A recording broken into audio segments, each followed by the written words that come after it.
বৃহস্পতিবার 2.5 মাসের ইঞ্জেকশন হয়েছিল। আর মা বসে আছে, ওর কান্নার ঠেলায় আমার মাকে আমার বর ফোন করে ডেকেছে। এই যে বিটকেলটা, এই যে বৃহস্পতিবার ইঞ্জেকশন হয়েছিল, বৃহস্পতিবার থেকে ও বৃহস্পতিবার সন্ধ্যা থেকে ও চোখটা গাইডিস ধ্যানে বসেছিল দাদা। ও বৃহস্পতিবার সারা রাত চোখ বন্ধ, সারা রাত কেঁদেছে, ওর বাবা নিয়ে ঘুরেছে। শুক্রবার সকালবেলায় মাকে ফোন করেছে, মা চলে এসছে, মা ছিল শুক্রবার সারাদিন। কালকেও সারাদিন কেঁদেছে, আজকে শনিবার, আজকে সারা রাতও কেঁদেছে, ঘুমায়নি, একটু একটু ঘুমিয়েছে।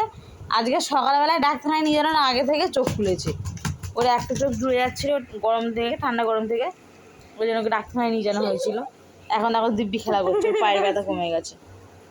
1.5 মাসে 3টে ইঞ্জেকশন নেওয়ার কিছু হয়নি।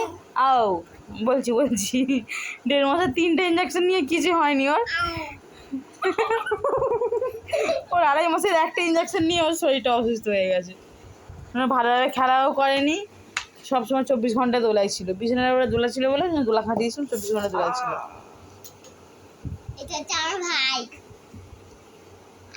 এই 2 ভাই বোনে খেলা শুরু করে দিয়েছে।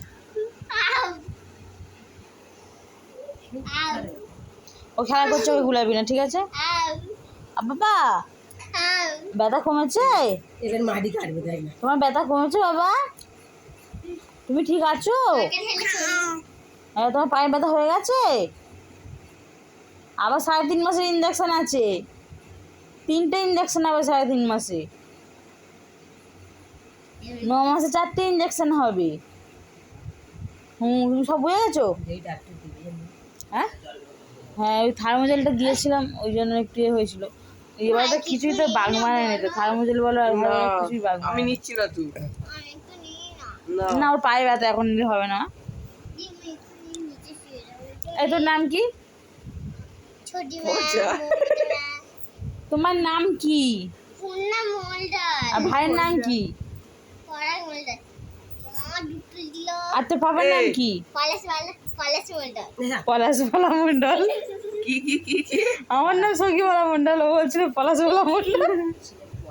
টাটা করতে পুনা বল, টাটা টাটা।